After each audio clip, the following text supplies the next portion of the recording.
You are living in a prison. This prison has no iron bars, no stone walls, no armed guards patrolling its perimeter. In fact, from the outside, it is completely invisible. But you know it's there. You feel it every day. The walls of this prison are built from the dread you feel on a Sunday evening. The bars are forged from the fire of anger that erupts when you feel disrespected. The guards are the constant, quiet whispers of anxiety that tell you are not enough, that something terrible is about to happen. The warden of this prison, it is your own feeling. You have been told that the key to freedom is to fight these guards, to wage war on the warden. You have been taught to conquer your fear, to manage your anger, to battle your sadness. So you fight. You spend your days in a state of civil war, battling against your own inner world. And at the end of the day, you are not free. You are simply exhausted. Exhausted from fighting a war you can never win. But what if I told you the entire premise of this war is based on a catastrophic misunderstanding? What if the guards are not guards, but guides? What if the warden is not a tyrant, but an advisor? What if your feelings are not the prison, but the blueprint for your escape? The title of this video is a promise and a warning. The secret code of feelings, decipher it or live as a prisoner. You are here because you have chosen to seek the code. The first step in deciphering any code is to realize you are not fighting an enemy, but listening to a messenger. Imagine a wise and ancient king who rules a vast kingdom. One day, a messenger, breathless and covered in dust, bursts into the throne room and shouts, "My king, an army marches on our northern border." The news is terrifying. The king, consumed by the fear and panic the message brings, makes a fatal error. Instead of heeding the warning, Muri becomes enraged at the messenger for bringing such dreadful news. He screams, "How dare you bring this fear into my court?" And he has the messenger executed. The court feels a moment of relief. The source of the bad feeling is gone. But is the kingdom safe? Of course not. A week later, the unprepared kingdom is ravaged by the invading army. The king did not solve the problem. He simply killed the one who was trying to help him understand it. You are this king. Every single day, when the messenger of anxiety arrives, breathless and panicked, shouting warning, you are unprepared for that upcoming presentation. You are not aligned with your true path. Your future is uncertain. What do? You try to kill the messenger. You numb it with distraction, silence it with mindless scrolling, or drown it in entertainment. You get rid of the feeling, but the future you are unprepared for still marches closer. When the messenger of anger arrives, with a face of thunder and a voice of fire, declaring your boundaries have been crossed, a core value has been violated, an injustice has occurred, what do? You either suppress it, pretending you didn't hear the message until it turns into a bitter poison inside you, or you unleash its fury upon someone else, burning bridges and creating more conflict. You attack the messenger, but the violated boundary remains broken. When the messenger of sadness arrives, heavy and slow, speaking in whispers of a loss you have suffered, of a connection that has been severed, what do? You build a dam against it. You tell yourself to be strong and move on, refusing to let the messenger deliver its message of what needs to be grieved, honored, and healed. You see the pattern. But suffering does not come from the feelings themselves. It comes from your violent reaction to them. You are at war with your own intelligence system. You have been shooting the messengers for so long, you've forgotten they are on your side. This is not just a philosophical metaphor, it is a neurological reality. For decades, we believed emotions were primitive, pre-programmed reactions that were simply triggered in us. But modern neuroscience is revealing a much more profound truth. A leading voice in this revolution is Dr. Lisa Feldman Barrett, a university distinguished professor of psychology at Northeastern University and a pioneering researcher on emotion. In her groundbreaking book, How Emotions Are Made: The Secret Life of the Brain, Dr. Barrett presents the theory of constructed emotion. Through extensive research, she demonstrates that emotions are not built-in circuits that fire automatically. Instead, your brain constructs them in the moment. Here is what that means in simple terms. Your brain is trapped in a dark, silent box, your skull. It is constantly receiving raw, noisy data from your body, a faster heartbeat, a knot in your stomach, a flush of heat, and from the world outside. Its main job is to guess what that data means so you can survive and thrive. It's the story it creates to make sense of the internal and external reality. When you feel a surge of anxiety, it isn't the thing that has attacked you. It is your brain's message to you. It is saying, based on my memory of similar past situations, and your current racing heart and shallow breath, I predict that we are in danger and need to prepare. Mind constructing the experience of anxiety to get your attention. The feeling is the message, not the enemy, not a malfunction. It is the sophisticated, predictive report from the most complex intelligence agency on the planet, your own brain. And you have been treating its vital intelligence briefings as enemy propaganda. You've been trying to destroy the very code that was designed to save you. This is the prisoner's dilemma, to remain in a cell of your own making, at war with your own messengers. Or to make the choice that changes everything, the choice to stop fighting and start listening, the choice to become a code breaker. To do that, you must first learn the language the messengers speak. What are they actually trying to tell you? Let's begin to decipher the code. If your feelings are a language, then for most of your life, you have been living in a foreign country without a translator. You hear the loud, urgent tones of anger, the frantic, high-pitched alerts of anxiety, the low, somber hum of sadness, and you assume you are being threatened. You react with fear, confusion, and aggression because you do not understand the words being spoken. You have been functionally deaf to the most intimate language in the universe, the language of your own soul. This chapter is your first translation lesson. We will take the most misunderstood and therefore most feared messengers and reveal the vital intelligence they carry. Once you learn to translate their message, their power to imprison you will vanish. They will become your most trusted advisors. The translation of anger. Anger is not your enemy. It is your most loyal guardian. It is the protector of your personal sovereign territory. When the messenger of anger arrives, it is not a sign that you are a bad person. It is a sign that you are a person with values and boundaries. Its message is almost always one of three things. A critical boundary has been crossed, a core value has been violated, or an important goal is being blocked by an injustice. Anger does not arrive to create chaos.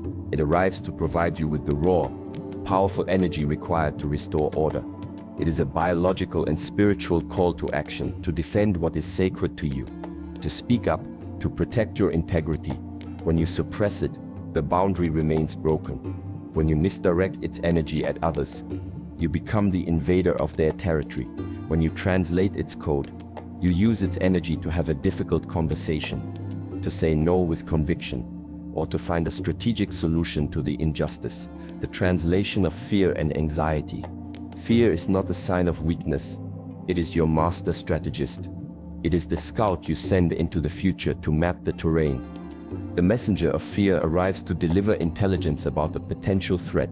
Its message is, there is an event ahead for which you may be unprepared. You need to gather more resources, create a plan, or simply pay closer attention. Anxiety is what happens when that strategist runs on a loop, constantly delivering the same warning without a clear plan of action. The message of anxiety is often, you are focusing on a future you cannot control, instead of acting on the present you can. When you try to kill this messenger, you walk into the future blind. When you learn to decipher its code, you thank it for the intelligence report. You listen to its warning, assess if the threat is real, and then use its energy to prepare to practice for the presentation, to save money for the uncertainty, to learn the new skill. You turn its frantic energy into focused preparation. The translation of sadness. Sadness is not damage. It is your wisest healer. In a world that is obsessed with constant happiness, sadness is seen as a failure. We fight it, deny it, and numb it at all costs. But the messenger of sadness arrives with a profound and necessary purpose. His message is, you have lost something of value, a person, a dream, a period of your life. This loss must be acknowledged in order to be integrated. Sadness is a call to slow down, to retreat from the world and turn inward. It forces you to reflect on what truly matters to you. It is the process through which the heart heals and makes space for what is to come. When you refuse its message, the unprocessed grief becomes a heavy anchor, holding you in the past. When you decipher its code, you give yourself permission to feel the loss. You allow the healer to do its work, and in doing so, you release the past and can finally, truly, move forward. The translation of guilt and shame. Guilt is not a final judgment on your character. It is your moral compass. It is the internal auditor of your soul. The messenger of guilt arrives when you have violated one of your own deeply held values. Its message is simple. This action was out of alignment with the person you claim to be, and the person you want to become. It is a call for course correction. Shame is its more toxic cousin, which says I am bad instead of I did something bad. But even shame carries a distorted message. When you kill these messengers, you are doomed to repeat the same mistakes, drifting further from your own integrity. When you learn to translate the code of guilt, you see it as an opportunity to apologize, to make amends, to learn from your error, and to reaffirm your commitment to your values. It is the very mechanism of your character's growth. This idea of reframing our relationship with our inner world is not a New Age invention. It is an ancient wisdom, masterfully practiced by some of the most resilient minds in human history. The Stoic philosophers, thinkers like Marcus Aurelius, the Roman emperor, and Epictetus, who was born a slave, built their entire philosophy around this principle of deciphering. The core tenet of Stoicism, as Epictetus famously said, is we are disturbed not by what happens to us, but by our thoughts about what happens. This is the ancient version of what we are discussing. The event is the arrival of the messenger, the raw feeling. The disturbance is our flawed interpretation, our mistranslation of the message. The Stoics were master code breakers. They trained themselves to experience an initial impression, a flash of anger, a pang of fear, and instead of reacting, they would pause and examine it. They would ask, is this event truly under my control, or is it external to me? Is my judgment about this event true and useful? They saw feelings not as commands to be obeyed, but as initial proposals to be cross-examined. They would take the panicked energy of fear and channel it into planning for potential hardships, a practice they called premeditatio malorum. They treated every negative emotion as an opportunity to practice virtue and wisdom. They didn't suppress their feelings. They integrated them into a system of profound personal power. This proves that the path to freedom isn't about inventing a new trick, but about reclaiming a timeless truth. Your feelings are not your masters. They are your intelligence briefings. Now we have the dictionary. We can translate the messages, but this is just the first step. Knowing what a word means is not the same as being fluent in a language. To become fluent, you need grammar. You need a method to apply this knowledge in real time, in the heat of a real conversation with your own soul. You need the decoder ring. We have established a new treaty with our inner world. We now understand that feelings are not enemies, but allies. Not chaos, but code. We have the dictionary. We know that anger is a guardian, fear is a strategist, and sadness is a healer.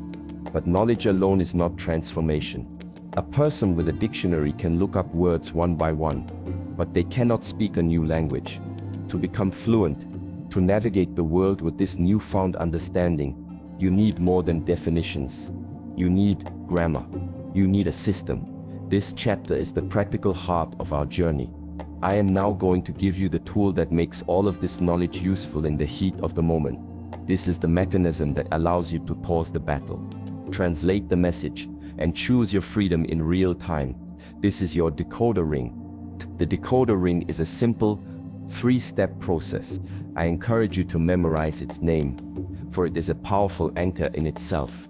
The method is called isolate, question, act. It is your path from prisoner to sovereign. Step 1. Isolate the signal. The first step is the most critical and requires the most practice. And one requires the most practice. When a powerful emotion arrives, a wave of panic, a flash of irritation, your old habit is to instantly merge with it. You become the anger. You become the fear. Your new practice is to create separation, to isolate the signal. The moment you feel the charge, You take a single breath and you consciously notice it as an experience, not as your identity. You shift your inner language from "I am angry" to "I am noticing the arrival of the signal for anger." You shift from "I am anxious" to "I am observing the physical sensations of anxiety in my body." This is not a word game. This is a profound shift in consciousness. By observing the feeling instead of becoming it, you have already stepped out of the prison cell and into the observation tower. You have created the sacred space that Viktor Frankl spoke of. You are no longer the storm. You are the sky watching the storm pass. You have isolated the transmission from the static of reaction.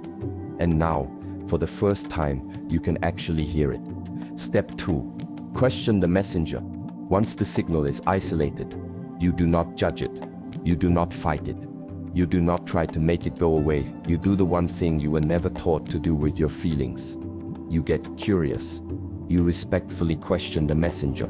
This is the core of the deciphering process. You are now the wise king, leaning forward on your throne and asking, "What intelligence have you brought me?" You must have the right questions ready. These are your decoder keys. When you isolate the signal of anger, you ask, "Honored guardian, what boundary of mine has been crossed? What core value feels threatened right now?" When you isolate the signal of fear or anxiety, you ask, "Valued strategist, what specific future event are you trying to help me prepare for? And is this threat something I can act on now?" Then you isolate the signal of sadness. You ask, "Wise healer, what loss are you inviting me to acknowledge? What part of my life needs to be honored so that I can release it?" Silhouette. When you isolate the signal of guilt, you ask, "Moral compass, what personal standard did I just violate? What action would realign me with my integrity?" Notice the nature of these questions. They are not "Why do I feel this way?" which often leads to a spiral of blame. They are "What is the message here for me?" They are forward-looking and solution-oriented. This act of curious inquiry is the most powerful form of self-respect. You are treating yourself as someone worthy of deep listening. Step 3. Translate to action. A messenger's purpose is not just to deliver a message, but to inspire an appropriate response. The final step is to honor the intelligence you have received by translating it into a wise, conscious action. This closes the loop.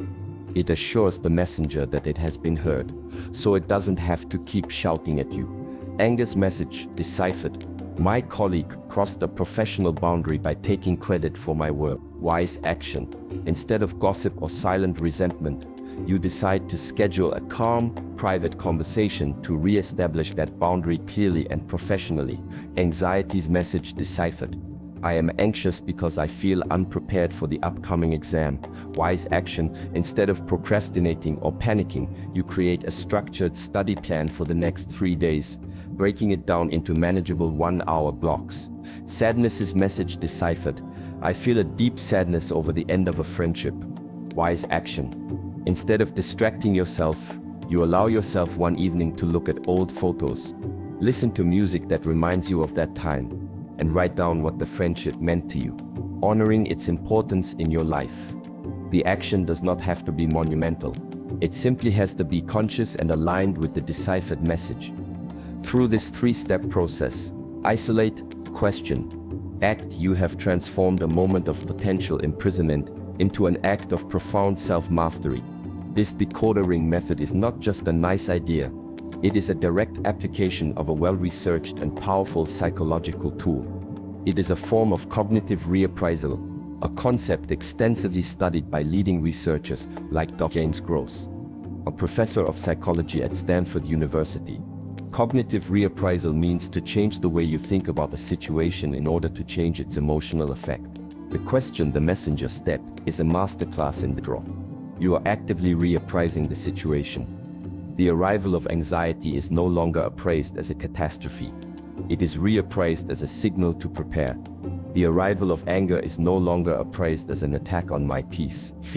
It is reappraised as important data about my boundaries. What is truly incredible is what Dr. Gross and his colleagues have seen in the brain. Using fMRI scans, they have found that when individuals consciously use cognitive reappraisal, 2 things happen. Activity in the prefrontal cortex, your wise owl, increases, and activity in the amygdala, your guard dog, decreases. This is scientific proof that when you use this method, you are physically strengthening the rational, wise part of your brain and calming the reactive, primitive part. You are not just thinking differently, you are actively changing your brain's response. You are taking the steering wheel back from the hijacker. You are using a scientifically validated technique to create freedom. You now hold the decoder ring.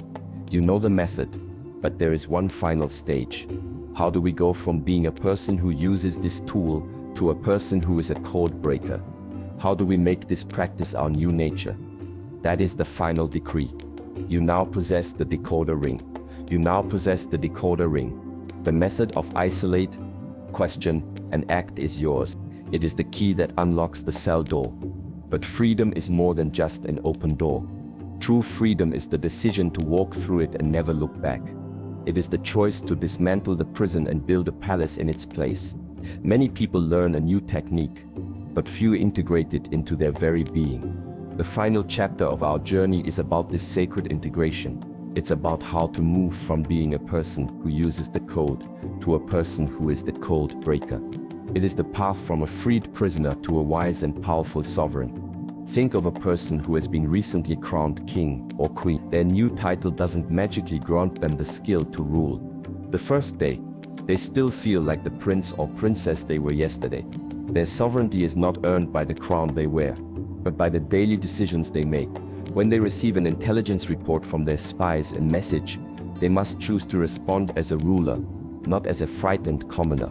When a dispute arises in the court, a conflict, they must choose to act with wisdom, not with petty impulse. Each conscious, sovereign choice they make strengthens their identity as the ruler. It is not the title that changes them. It is the practice of ruling. This, once again, is the magic of neuroplasticity. Each time you successfully decipher a feeling and choose a wise action, you are doing more than just solving a problem. You are physically rewiring your brain. You are carving a new, grand highway for conscious response and letting the old, muddy path of reactive imprisonment become overgrown from disuse. The neural pathways that define you as a prisoner weaken.